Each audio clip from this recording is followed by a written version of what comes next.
come up and introduce our program for today. And I'm going to put a plug in for tomorrow is the Upshur Area Business Roundtable Business Summit. If you have, please try to make arrangements. Ray Perryman will be here speaking. Also have a gentleman coming from the Federal Reserve, so there'll be a lot of economics in there tomorrow, and there'll be lots of things. Hopefully we'll have a good turnout. So I wanted to put a plug in for that as well. But I want to introduce Richard Stolle. He getting to work with Richard with the Gilmer Industrial Foundation is very great. He is here to explain what the Industrial Foundation and mainly to cover the history of the Industrial Foundation, how it started. I know there are several in here that sit on the foundation, but just to make sure that everybody's aware of it, what all the Industrial Foundation as far as business has brought to town, and some of our ongoing efforts that we're doing currently. So, Richard?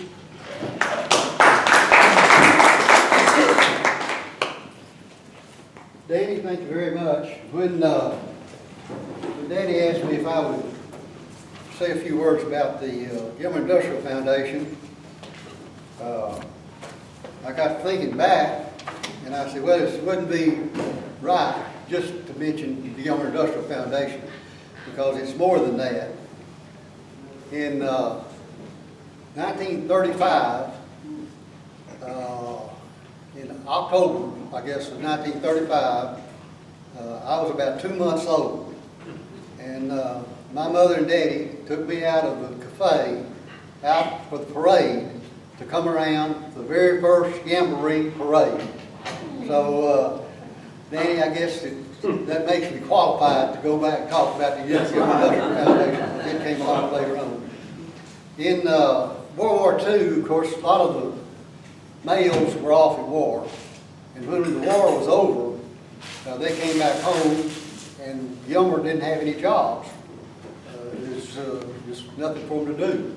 So they had to go to work at Lone Star Steel, or later on Texas Eastman, and various sundry places outside of the Gilmer area.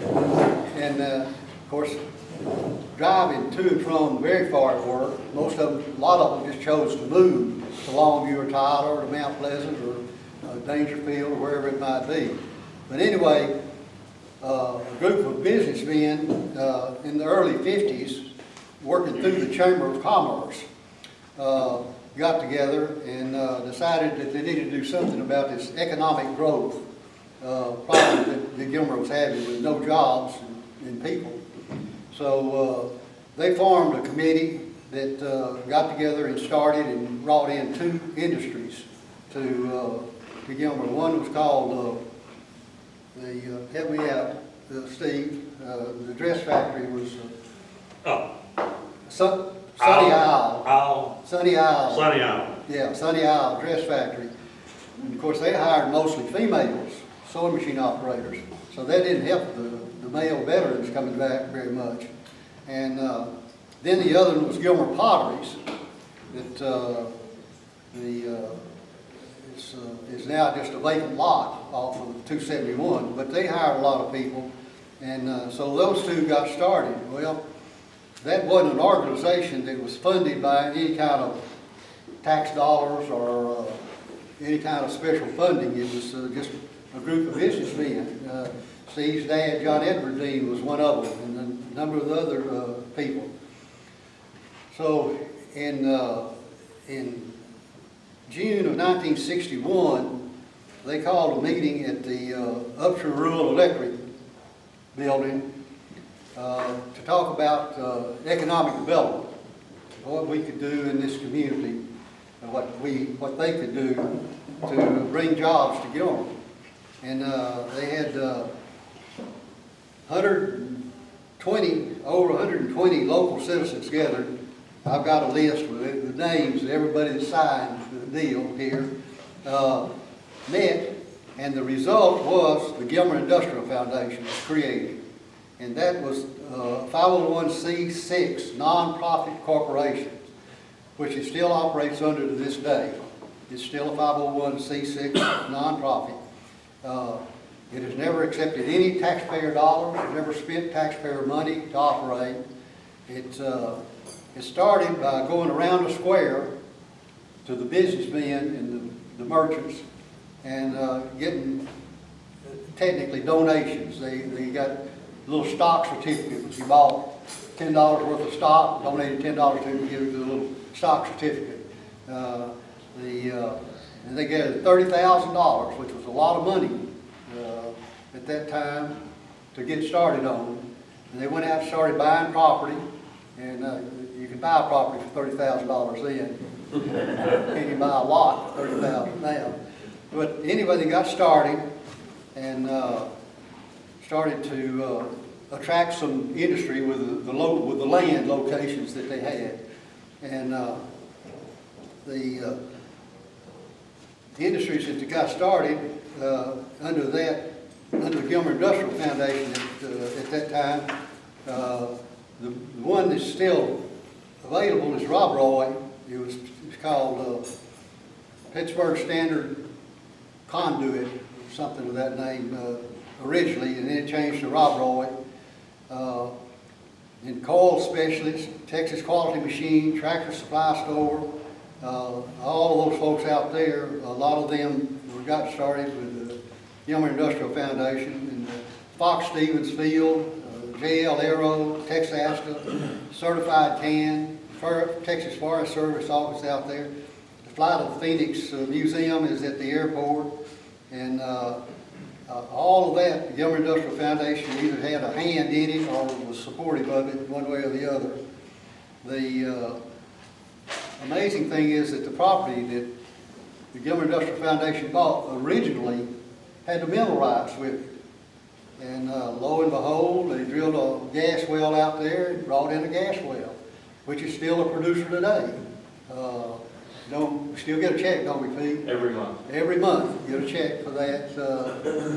That's been a number of years ago. I don't know, Steve probably could calculate the years and so on, but a pretty good chunk of money has come in. We also bought some other property that had a vacant house on it, and it became a rent house. And so we rent that house today, I guess, I don't know, $800, $900 a month as income. So we've had income coming in, besides the original first $30,000. We sold some of the land for money, and we've traded some of the land for other tracts of land. And we helped the museum when they got started. They needed some extra money. We gave them some extra money. We of course worked with the Chamber of Commerce. Where Chamber of Commerce? I saw her here a while ago, but and got started there. So the organization has evolved to the point today where we have some pretty good money in the bank. We've got land. We've got prospects we're working on all the time. Some are in the process right now of moving in. They haven't opened up, but they've brought material in and manufacturing stuff. One is a foundry that makes like you wanted to make the part where you can make this bell through a foundry. Well, they make the what do you call it? Mold, yeah. They make the mold for that. And they're out of California. They're tickled to death to get out of California because when they first came up, well, they wanted to know what the deed restrictions were on the property we had. And I was talking with the guy, and I said, well, I don't know, what are you talking about, deed restrictions? He said, well, everybody got deed restrictions. He said, you can't put a foundry in anywhere you want to. I said, well, let me check. We've got this property here. As far as I know, there's no deed restrictions. So I contacted the city manager and got back a guy, and I said, well, there are no city deed restrictions. He said, well, what about city ordinances? I said, there are no city ordinances. Unless you put that plan in your Texas. He said, Lord, California, he said, it'd take me a year to work through all the paperwork. I said, well, you're not in California. We get there. Leave the California ways behind. So anyway, he's I don't know whether it's out opened up yet or not. Do you know, Danny? No, I hadn't been there. It is open, they have one employee that's in there working right now. Yeah, We're not getting into electricity till tomorrow. Okay, okay. So, that's gonna be an asset. Probably. Anyway, that brings you up to date. You got any questions you wanna ask? One thing I would add is we also have, so the certified cam building, the Texas building, they're also occupied by a gentleman that's actually from Australia. He does, it's the same type products that like Prefer has, but he makes them out of galvanized metal. And he's got the stock in there, so you can see that going along. Four Rivers Ranch Equipment. So and when he came, he went and visited with Mr. Albritton quite a bit, looking for kids to come out of high school when they graduate, provide jobs in welding and stuff, because they're gonna do that, and even, maybe even some robotics in there if the business takes off well enough that he can do that. So that's another avenue as well of jobs. I know he's up to about 5 employees now, so we've got a fairly lengthy lease agreement with him on it. So, you know, he's gonna be adding people as he progresses. So that's real encouraging as well. Besides his being from Australia, he has an Australian accent, just exactly like what you see on TV. Australian accent. He's a tall, big guy, and they got three kids, I believe, that are school age, and his wife liked the Gilmer schools, and so they bought a place out west of town, west and south house, and they technically moved in, and he's now in the process of moving everything to Gilmer, getting it set up here. So, like I say, he's going to work with the superintendent on putting in a welding training program, and that's what he hires mostly are welders, so that'll be great. Okay, that brings you up to date. Richard, can I Yes. ask one thing? Yeah. Richard is a very key member of the Gilmer Industrial Foundation. When he retired from the Texas Workforce Commission, where he had worked for 30 years or more, he brought that expertise with him home to Upshur County to help with workforce development and help lead the Gilmer Industrial Foundation in keeping us abreast of those kind of issues.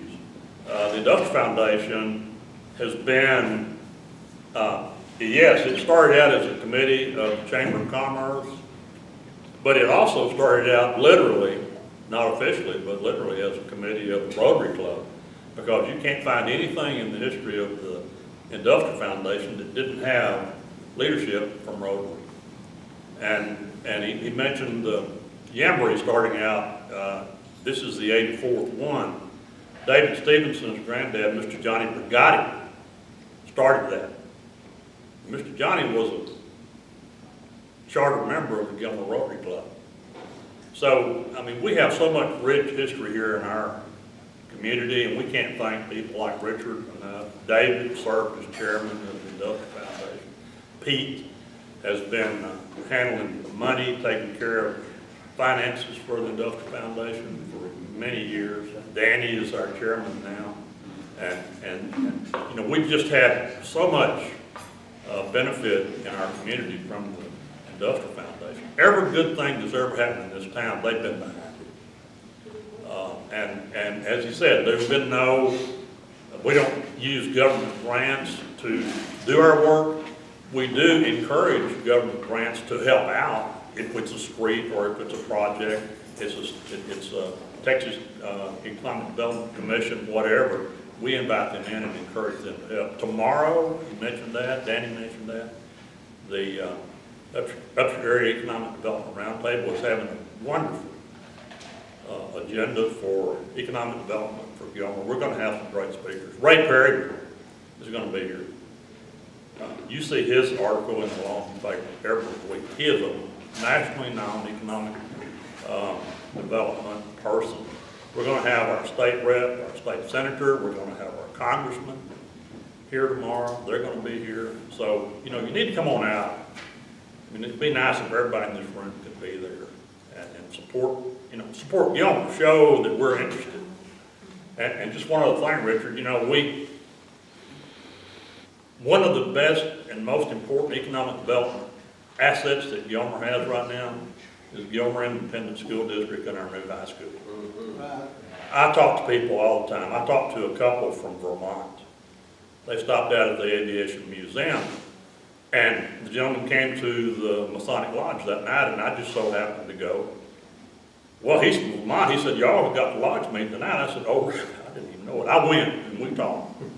And he's buying a place. I said, why from Vermont are you coming to Gilmer, Texas? He said, Gilmer Independent School District, the new high school. And these people are retired. They don't have any family here. But they were attracted to our new high school.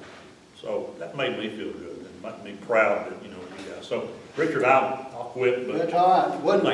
In closing, one thing, at one time, back a number of years ago, for whatever the reason was, we had to bring a county judge in to work as a temporary judge while whatever happened. I don't remember the specifics, but anyway, we had a temporary judge from Mississippi that came in.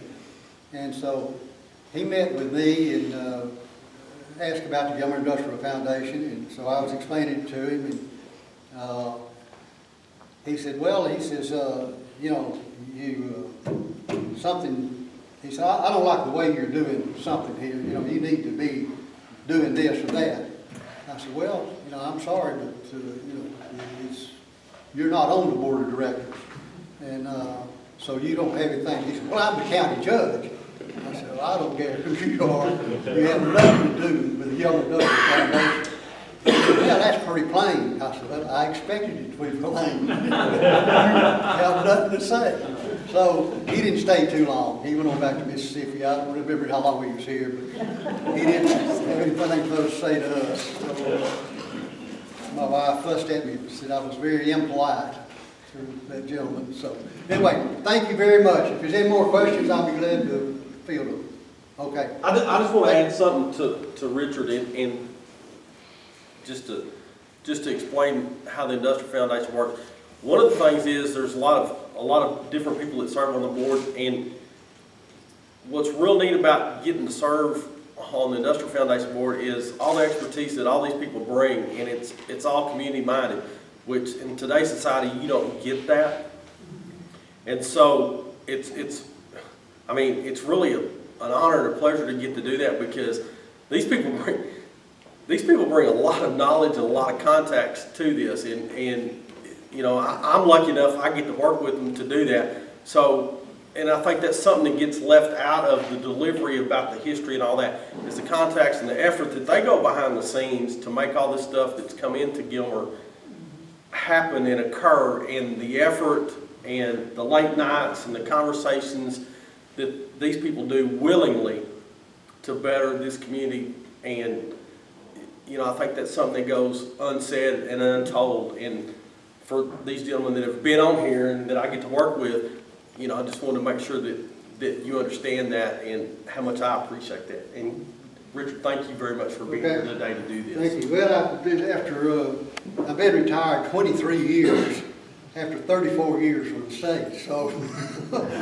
I needed something to do. Thank you very much.